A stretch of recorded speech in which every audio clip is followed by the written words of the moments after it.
저희들이 학교 다닐 때에 사회 시간에 가구 그러면 통계 같은 거 배울 때에 5인 가구 기준이라는 말을 계속 들었던 기억이 있습니다.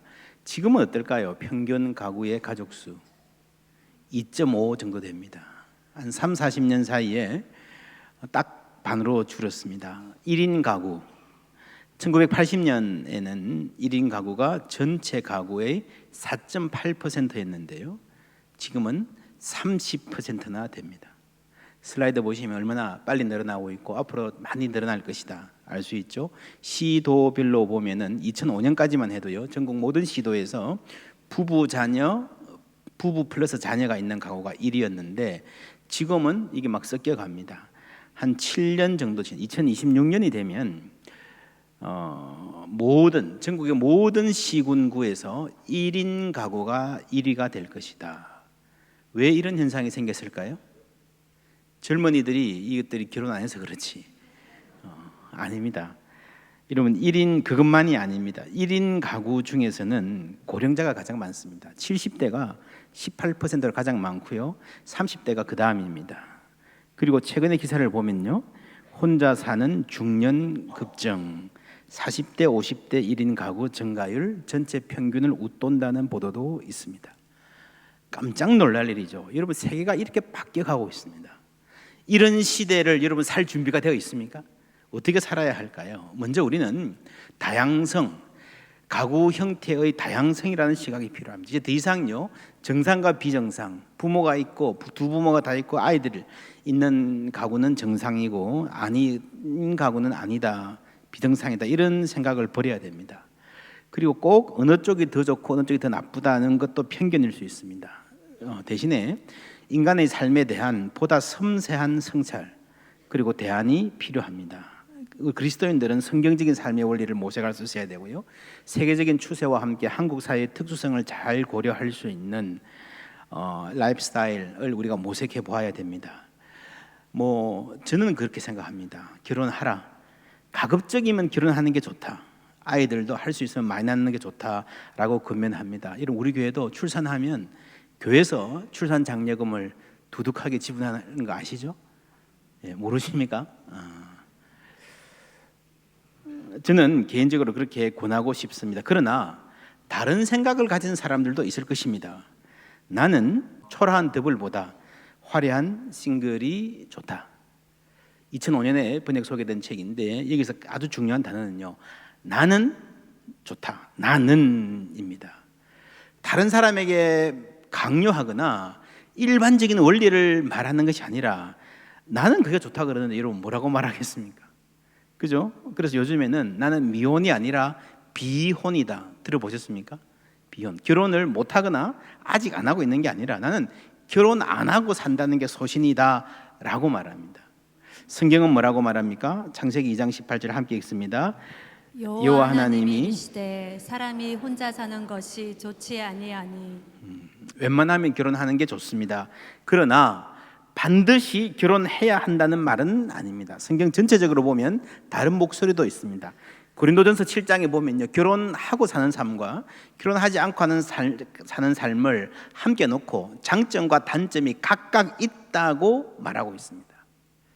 그러나 분명한 것은 인간은 혼자서 잘 살 수 없다는 것입니다. 만약에 결혼을 하지 않고 사는 것을 선택한다면 더욱더 좋은 관계, 건강한 공동체에 속하고 좋은 관계를 유지할 수 있도록 각별히 노력해야 살 수 있습니다. 인간은 혼자 살 수 없다. 이런 점에서 요즘 유행하는 혼자 밥 먹는 현상을 신앙적인 관점에서 들여다볼 필요가 있습니다. 요즘 대학생들은 혼자 밥 먹는 비율이 점점 늘어난다고 그래요. 왜 그러냐? 그러니까 이게 편해요, 바빠서요. 입시 공부, 취업 공부 1분이라도 아껴야 되는데 바쁘기도 하고요. 그래서 혼자 빨리 때우고, 먹는다기보다는 때우고 일하고 공부하는 게 낫다. 또요, 다른 사람하고 뭘 먹을까, 어떻게 돈 낼까, 이 조율하는 걸 귀찮아하는 거예요. 다 혼자 살아서. 이게 개인의 선택이긴 하지만 상황에 밀려서 그렇게 되는 부분이 있습니다. 살기가 힘들어진 면도 있고요. 어르신들도 그렇습니다. 결혼해서 출가한 자녀들과 함께 살기가 점점 힘들어지잖아요. 어르신 두 분이 살다가 한 분 떠나시면요 1인 가구가 되는 거죠. 갑자기 혼밥이라는 게 현실로 다가옵니다. 여러 면에서 혼밥이라는 게 이 문화가 이해되는 상황이 있습니다. 일하는 주부들 지치고 힘든데 가족들의 요구가 막 몰아닥치면요 막 숨이 턱에 찹니다. 그러면 혼자서 무슨 생각하겠습니까? 아이고 결혼 안 하고 혼자 사는 친구가 부럽다. 나도 그냥 조용히 혼밥하고 그냥 살면 얼마나 좋을까라는 생각을 많이 해요. 실제로 직장인들 30대 직장인들에게 물어보면요 그런 말들 합니다. 이 직장에서 점심때 아주 힘들다는 거예요. 왜냐하면은 한국의 그 집단주의 정서, 과장이 밥 먹으러 가자, 뭐 먹을래? 부대찌개 좋아하면 전부 다 예 좋습니다 이런 분위기. 가서 대화하는 것도요 굉장히 이렇게 위계적이고 일방적이고 그런 커뮤니케이션 막 막내라고 막 시키고요. 그래서 뭐 핑계만 있으면 뭐 바쁘다 그래서 샌드위치 하나 먹더라도 핑계만 있으면 혼밥하고 싶습니다 하는 직장인들 굉장히 많습니다. 한국 사회가 너무 집단적이었어요. 공동체가 형성이 안 되고 오히려 반대인 개인주의로 가버리는 현상이라고 할 수 있습니다. 이런저런 이유로 혼밥 현상 혹은 혼밥 동경 현상을 이해해 줄 수 있어야 됩니다. 그 자체를 부정적으로 볼 수는 없습니다. 그러나 조심해야 할 면이 있습니다. 이런 기사를 제가 본 적이 있습니다. 혼자 밥 먹는 사람이 뭐라고요? 위험하다. 통계가 그래요. 혼자 밥 먹을 때에 시간을 얼마나 쓰느냐 하니까 12분, 심지어 평균 8분이라는 통계도 있어요. 대충 먹고 치운다는 거죠. 건강에 좋겠습니까? 뿐만 아니라 혼자 밥 먹을 때 TV를 보거나 스마트폰 보거나 하기 때문에 뭘 먹는지도 잘 몰라요. 균형 있는 식사를 하기도 힘들기 때문에 건강에 손해가 있고 정서적으로도 문제가 발생할 가능성이 많습니다. 여러분 1인 가구뿐 아니라 자녀들이 있는 가족들도요 그 식사 시간이 위협받습니다. 미국도 가정 식사 패밀리 밀 전통이 점점 사라지고 있다는 탄성이 높습니다. 다들 바쁘다는 핑계로 모일 시간 만들기 힘들고요. 또 미국 문화는 우리처럼 반찬 쫙 늘어놓고 막 찌개 먹는 문화가 아니고 원디쉬로 밥을 먹잖아요. 파스타 담아주면요 여기 담아가지고 샐러드하고 담아가지고 그냥 이 중고등학생쯤 되면요 그냥 걸핏하면 자기 방에 들어가요. 문 잠궈놓고 혼자 밥 먹는 거예요. 뭐 하고 먹겠습니까? 그러면 주로 뭐 컴퓨터 게임하고 뭐 아이패드 하고요. 그래서 미국에서는 집에서 가족이 모여서 함께 밥 먹는 횟수, 밥 먹는 데 들이는 시간하고 아이들의 삶과 건강에 대한 연구들이 참 많습니다. 가족들과 자주 밥 먹는 일주일에 5회에서 7회 정도 먹는 아이들 그룹, 3회 이상의 가정 식사의 그룹을 비교해 보면요, 이 전자 자주 가족 식사를 하는 애들이 훨씬 더 건강하고 의사소통 능력도 뛰어나고요, 성적도 좋더라는 거예요. 이런 부모들과의 관계, 친구들과의 관계도 이 아이들이 훨씬 더 좋다고 합니다. 콜롬비아 대학의 연구에 의하면 가족이 일주일에 3, 4회라도 충분한 시간을 갖고 밥 먹는 가정들은 청소년 비행, 청소년 성범죄, 마약, 음주, 흡연 등의 가능성이 현저하게 낮아진다는 겁니다. 그래서 아이들 착하게 키우려면요, 야 이놈아 그렇게 하지 마라 잔소리 하지 말고 밥만 잘 먹어도 아이들이 착하게 큰다는 거죠. 미국에서 많은 인종들이 있기 때문에 인종적으로 비교하면요, 평균적으로 백인 가정들이 가장 개인주의적입니다. 가족 식사 횟수가 작고요, 라틴 아메리카, 아시아계, 중국, 한국인들은 높습니다. 보수적으로 삽니다. 그래서 그 아시아계나 남미계의 아이들이 훨씬 더 안정된 어른으로 자라난다 하는 관찰들이 많습니다. 그렇게 보면 여러분, 한국은 본래 좋은 문화예요. 좋은 문화, 그죠? 훨씬 더 공동체적인 문화였는데 최근 경향은요, 저도 미국 살다가 한국 와서 보니까 한국 가정들이 더 시간이 없어요. 어른들도 바쁘고 아이들은 더 바쁘고요. 몇 해 전에 한 방송국에서 집밥의 힘이라는 보도를 했습니다. 한번 찾아보십시오, 여러분들. 영국의 한 가정의 아들이 너무 난폭해지고 말이 거칠어지고 그래서 아주 백약이 무효였는데 음식을 바꿨습니다. 패스트푸드 다 줄이고요, 집에서 정성껏 밥을 해 먹으니 몇 개월 지나서 나아지더라는 거예요. 또 집밥의 힘, 이 프로그램에 보면은 영국의 패트릭 홀포드라는 박사의 실험이 나오는데요, 가난한 지역의 한 학교에 가가지고 급식을 바꿉니다. 튀김, 감자칩, 햄버거 다 빼고 인스턴트 식품, 인공 조미료, 뭐 소다 다 빼고요. 신선한 야채, 과일, 현미밥 이렇게 해서 식단을 바꾸니까요. 7개월을 그렇게 하니까 본래 이 친햄 파크라는 학교가 성적이 영국 전체에서 최하위 11번째 학교였습니다. 7개월 동안 식단을 바꾸니까 영어 성적 15%, 수학 성적 21%가 향상이 됐답니다. 가르치는 방법, 학습 시간 전혀 손 안 대고 음식만 바꾸니까 아이들 성적도 바뀌더라는 거예요. 놀랍지 않습니까? 여러분, 성경에서도 먹는 것은 중요한 주제입니다. 예수님이 차려주신 밥상이라는 책이 있습니다. 이 책에 보면요, 누가복음의 예수님은 늘 식사하러 가시거나 식사 중이시거나 식사를 끝내고 나오시는 중이에요. 늘 먹는 것과 관련이 있습니다. 신약의 복음서 4개가 있는데 마태, 마가, 누가, 요한, 그 4복음서에 모두 다 나오는 기적이 단 하나 있습니다. 뭔지 아시나요? 뭔지 아시나요? 오병이요. 이 먹는 이야기입니다. 그만큼 중요한데, 그런데 어떻게 먹는가? 이 오병이어 기적을 여러분 영어 성경들 찾아보시면요, 타이틀을 Feeding Miracle 이렇게 적었습니다. 급식 기적, 음식을 공급해주는, 나눠주는 기적이라는 거죠. 이렇게 부르는 게 맞느냐? 저는 미국에 있을 때 학자들하고 그런 말 자주 했습니다. It's not feeding, it's more than feeding. 급식 이러면 어떤 이미지가 떠오릅니까? 고등학교에서, 군대에서 줄 서서 음식을 받아 먹는 그게 급식이거든요. 2008년에 미국에서 서프라임 몰기지 붕괴되면서 금융산업이 타격을 받고 실업자가 속출하는 일이 발생했습니다. 조지 부시 아들 대통령 말기였습니다. 그때 타임지에 나왔던 사진, The New Hard Times. 미국의 경제가 붕괴되면 이렇게 될 거라는 겁니다. 이 사진 무슨 사진인지 아십니까? Free Soup이라는 간판이 붙어 있고요. 당시의 급식소입니다. 1929년 미국 대공황 때 사회가 다 무너지고 일자리가 없어지면서 사람들이 먹고 살 것이 없을 그 당시에 사람들이 급식소 앞에 줄 서 있는 장면입니다. 여러분, 이 사진이 2008년 타임지 표지로 등장했을 때에 미국인의 가슴은 얼어붙는 것 같았습니다. 급식 받아 먹는 장면입니다. 이런 시간이 또 올지 모른다. 이거는 루즈벨트 대통령, 당시 대통령 기념관에 있는 부조물입니다. 이렇게 살았다고 하는 거죠. 경제공황 때 다시 우리가 이런 때로 돌아가는 것이 아닌가 하는 생각은요, 미국인들의 심리 근저에 있는 가장 깊고 어두운 불안을 보여주었습니다. 그들이 두려워하는 것은요, 배고파서 굶는 것이 아니에요. 지금 한국도 아마 그럴 겁니다. 뭐 이제 배고파서 죽는 사람은 거의 없을 거예요. 그러나 미국인들이 두려워하는 것은요, 줄 서서 음식을 받아 먹는 급식, 피딩의 대상이 되어야 한다는 두려움입니다. 성경은 오병이어 기적의 장면을 이렇게 묘사합니다. 우리 한번 그 장면을 상상하면서 읽어보겠습니다.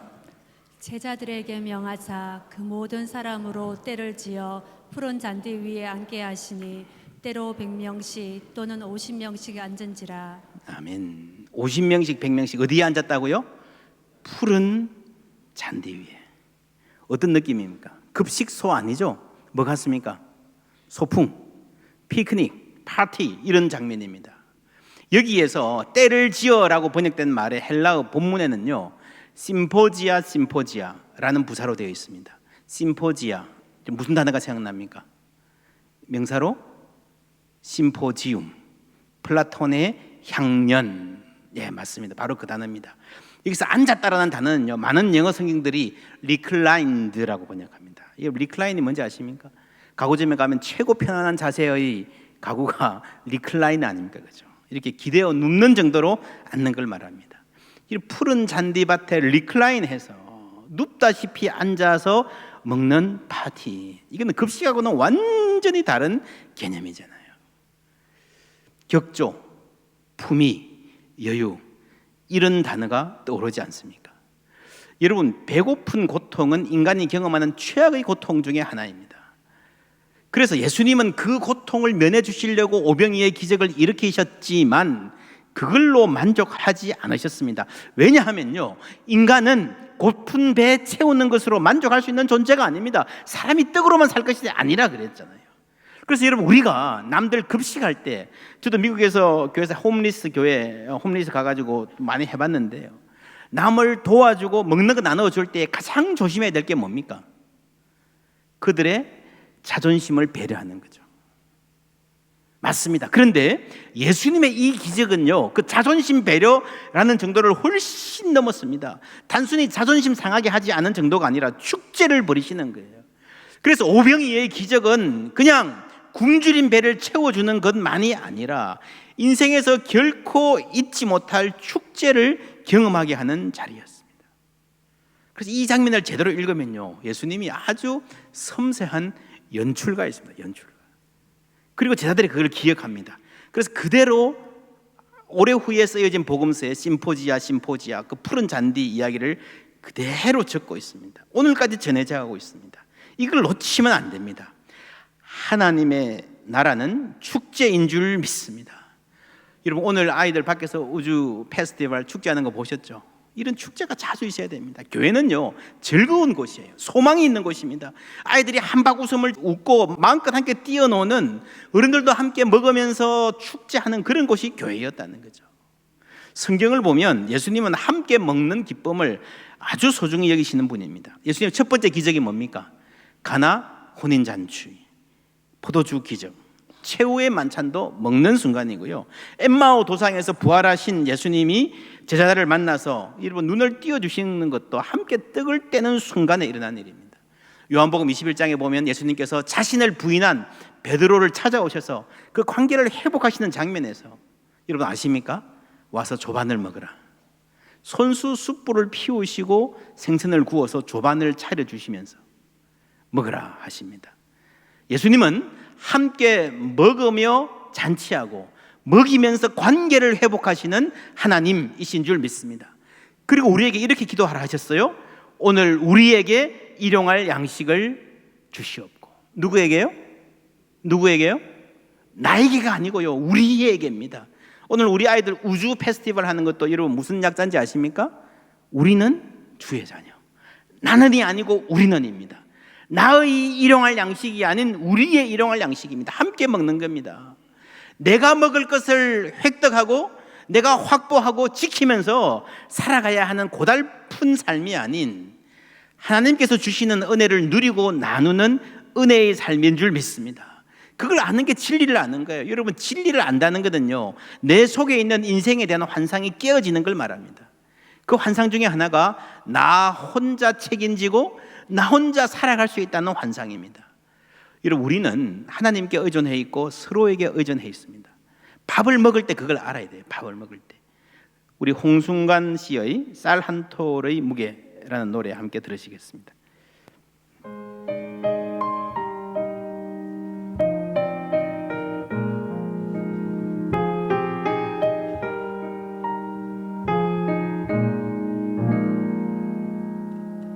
쌀 한 톨의 무게는 얼마나 될까? 내 손바닥에 올려놓고 무게를 잰다.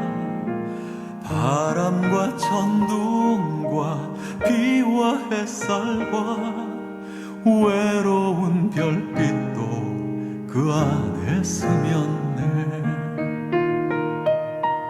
농부의 새벽도 그 안에 숨었네.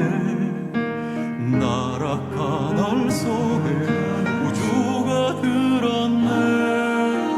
버려진 쌀 한 톨 우주의 무게를, 쌀 한 톨의 무게를 재어본다. 세상의 노래가 그 안에 울리네.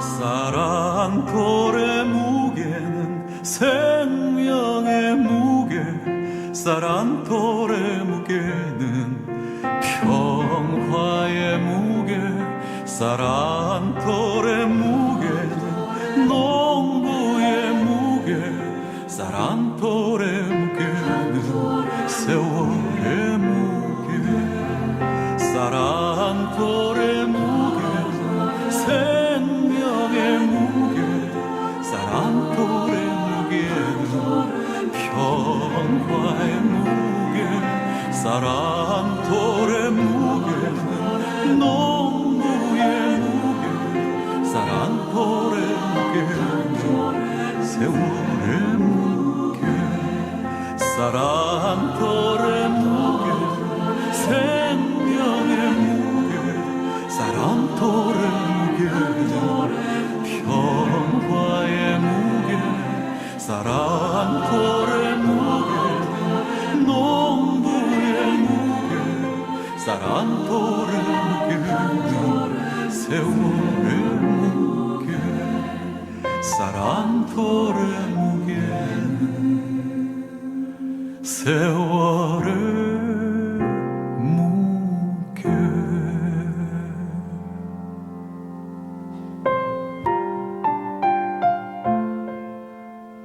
우주의 무게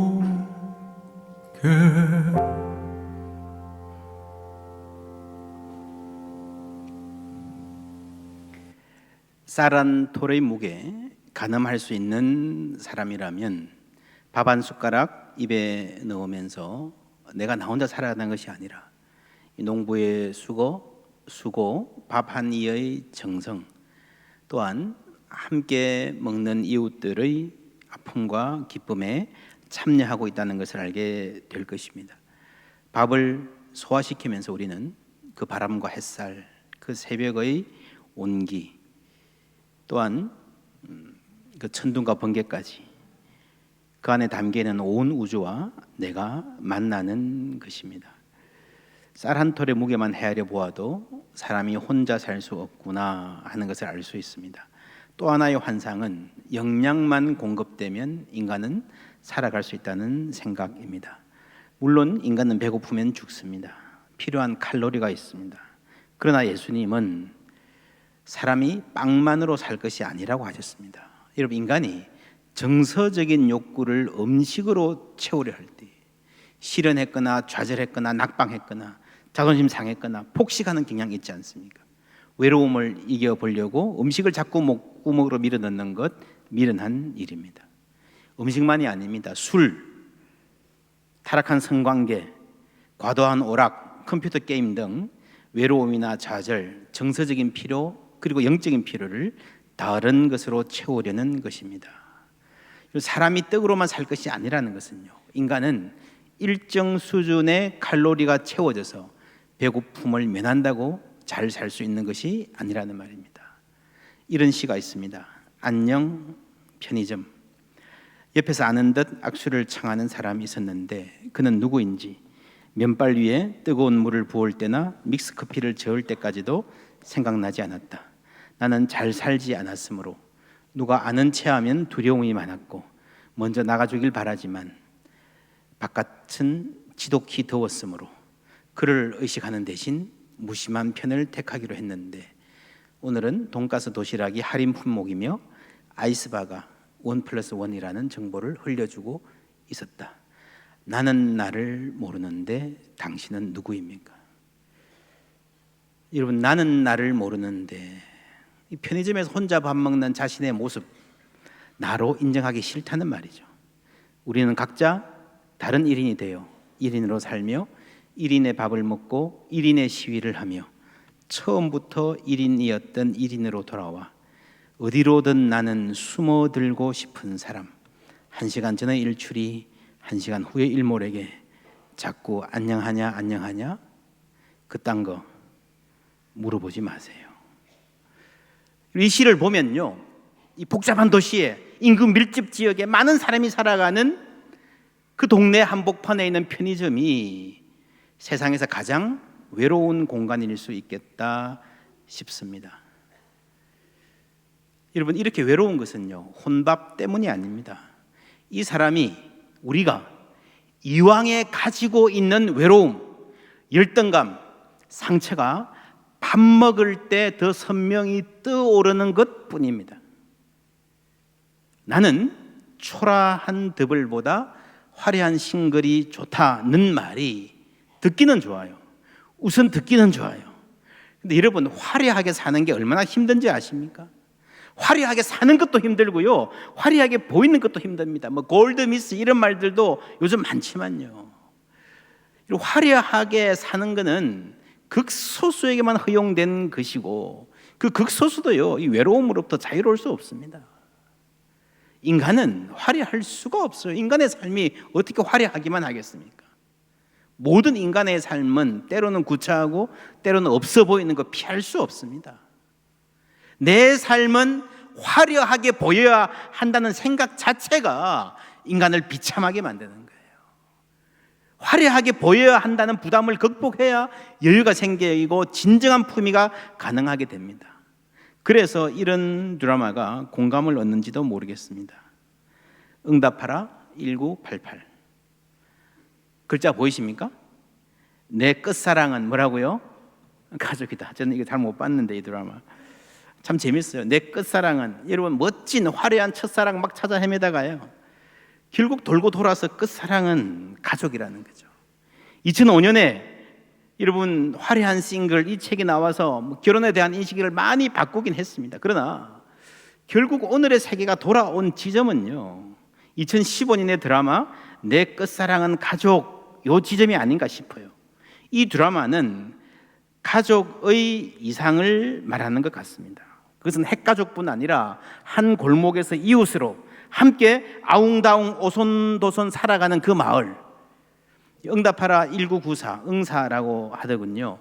여기는 하숙집이 나왔습니다. 그렇죠? 하숙집 주인이 엄마 같고 아빠 같고, 하숙집 아들 딸 포함해서 모든 하숙생이 형제 자매처럼 함께 밥 먹고 살아가는 집, extended family, 확대 가족이죠.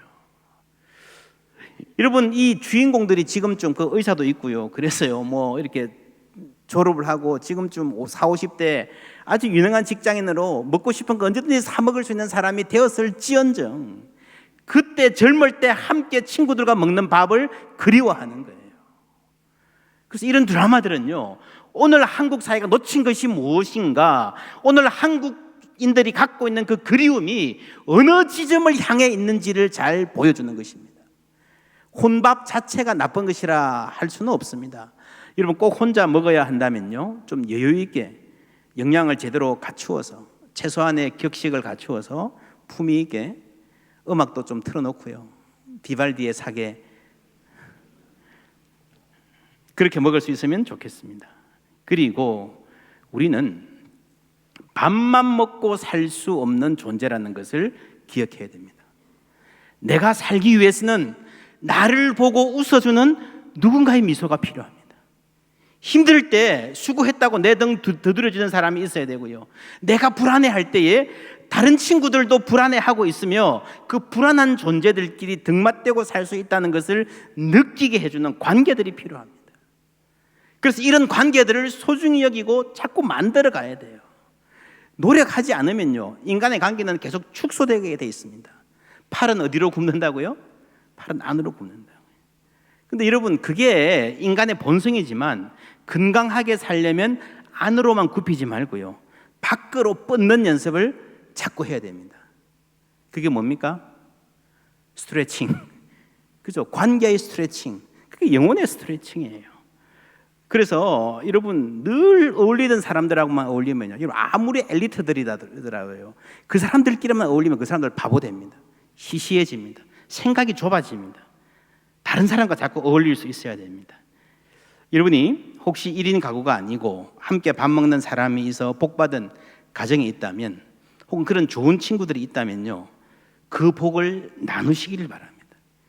여러분 함께하는 식탁에 뭐 자주 할 필요는 없어요. 가끔씩이라도 다른 분들, 저분이 혼자 밥 드시겠다, 저분이 좀 외롭겠다 싶은 분들 초청해서 같이 하십시오. 옛날 우리말 중에 아주 좋은 말이 있었습니다. 여러분 아시죠? 이리 와, 같이 먹자. 숟가락 하나만 더 넣으면 되는데. 옛날에 그랬잖아요. 근데 숟가락 하나만 더 넣으면 되는데 말 들어본 지가 얼마나 됐습니까? 요즘은 숟가락만 넣으면 안 되나 보죠. 집안도 청소해야 되고 뭐 어떻게 뭐 액자도 달아야 되고 막 하여튼 뭐 화려하게 보이고 싶어가지고요. 기죽기 싫어가지고요. 그게 인간의 삶을 얼마나 피폐하게 만드는지 모르겠다. 옛날에는 그냥 집안이 어지럽고 가진 거 없어도 숟가락 하나만 이러면서 다 불렀잖아요. 여러분 뭐 그게 집에 부르는 게 당장 부담되시면요, 식당에서 만나셔도 됩니다. 함께 하는 게 의미가 있으니까. 주의할 것은 너무 비싼 데 가서 잘 대접하려고 하지 마십시오. 내가 보기에 비싼 음식을 대접해야 감사할 사람이라면요, 내가 대접 안 해도 괜찮습니다. 알아서 잘 살 겁니다. 그 예수님이 하신 말씀이에요. 그죠? 내가 대접해도 갚을 사람 없는 사람한테 대접하라는 거죠. 그러니까 소박한 음식, 아주 간단한 음식만으로 감사할 사람들이 있으면 함께 한다는 것 자체에 고마워할 분들 찾아서요, 여러분 함께 하는, 뭐 자주 할 필요 없습니다. 아주 가끔씩이라도 해보시는 실천이 있기를 바랍니다. 제가 시카고에서 청년 목회할 때요, 제 아내가 아이디어를 내서 그렇게 한 적이 있습니다. 화요일 저녁 7시 저희 집을 오픈해서 밥 먹으러 와라. 우리는 밥만 한다. 진짜 딱 밥만 했어요. 밥만 하고 수저만 딱 내놓고요, 뭐든지 사 들고 와라. 만들어 와도 좋고 안 들어가도 좋다. 뭐 떡볶이 들고 오는 친구도 있고요, 그냥 오는 친구들도 있고요. 커뮤니티 미러 이렇게 이름을 붙였습니다. 모여 보니까 재밌어요. 거기에 아주 다양한 사람들이 모이고요, 교회 안 나오는 친구들도 막 데리고 오고. 여러분 이 모이기 쉬워요. 그냥 뭐 아무거나도 하나씩 뭐 들고 오면 되니까 그렇게 모이기 시작했습니다. 그런데 여기에 오병이어와 같은 참 엄청난 은혜가 있었습니다. 이 모이다 보니까요, 청년들이 밥 먹고 나도 집에 안 가요. 막 웃고 떠들다가 나중에는 진지한 이야기하고 자기 소개 이야기를 나누면서 잘 준비된 제자 훈련반이나 구역 모임들보다 훨씬 더 깊은 나눔과 회복과 치유와 기쁨이 있었습니다. 그러다 보니까 애들이 집에 안 가니까요, 내가 너무 피곤해요, 막 하품하고 막 시계 보고 이러니까, 목사님 들어가서 주무세요. 주인은 들어가 자고 자기들끼리 뭐 그냥 밤늦도록 이야기하고. 요즘에 그 친구들이 한국에서 뭐 교수도 하고요, 전문인들이 많은데 지금도 만나면 목사님 그때 그 공동체의 힘 때문에 우리가 유학 생활의 어려움을 이길 수 있었습니다, 이렇게 이야기합니다. 제가 이런 예를 소개하는 이유는요, 우리에게 상상력이 필요하기 때문입니다. 여러분 혼밥족 시대, 1인 가구가 인구의 상당수가 될 이 시대는요, 우리가 일찍 경험해 보지 못한 황량한 시대가 될 것입니다. 그냥 살면 안 돼요. 준비가 있어야 됩니다. 이전과는 다른 관계의 상상력이 필요한 시대입니다. 제가 오늘 이렇게 말씀을 드리지만 이 상상력이 어디로 향할지, 어디까지 갈지는 모르겠습니다. 여러분 생각해 보시고 또 뭐 원하는 만큼 얘기해 보십시오. 이게 나는 은퇴하고 공동주택 지어서 함께 살아야지, 혹은 아이들 키우면서 아이들 함께 키우자, 공동육아 운동해보자, 뭐 이럴 수도 있습니다. 하여튼 다양한 형태의 우리가 따뜻한 공동체를 만들어 가려는 구체적인 노력과 파격적인 상상이 필요합니다. 어떤 분이 사업을 열심히 하다가 망했습니다. 막 탈탈 털어가지고 다 빚 갚고 정리하고 뭐 이러다 보니까 진짜 아무것도 안 남았어요. 집도 없고 이제 뭐 집도 비워야 되고요, 아무것도 안 남았습니다. 근데 부인이 이렇게 정리를 하다 보니까 통장 하나가 발견됐는데 돈이 조금 몇백 불, 이제 몇십만 원 있는 거예요. 이 부인이 이걸 갖고 뭘 할까 하다가 시장에 갔습니다. 최고급 재료로 장을 보고 테이블을 장식하고 정성껏 요리해서 촛불을 켜놓고 지금까지 한 번도 차려본 적이 없는 아주 멋진 밥상을 차렸습니다. 남편을 앉혀놓고요, 이렇게 말했습니다. You deserve this. 당신은 이 만찬을 누릴 권리가 있어요. 세상에서 실패했을지 모르지만 이렇게 멋진 식사를 즐길 권리가 있는 사람입니다. 귀한 사람입니다. 그렇게 말했습니다. 그 후에 이분이 재기에 성공했습니다. 그리고 하는 말이, 그날 저녁에 만찬, 아내가 차려준 그 밥심으로 내가 일어설 수 있었다. 베드로도 그러지 않았을까요? 예수님 배신하고 도망갔는데 다시 찾아오셔서 뭘 하고 추궁하기 전에 말없이 아침 밥을 차려주신 예수님의 손, 그 마음, 그 여유, 그 밥심으로 이 길을 끝까지 걸을 수 있었다고 말하지 않았겠습니까?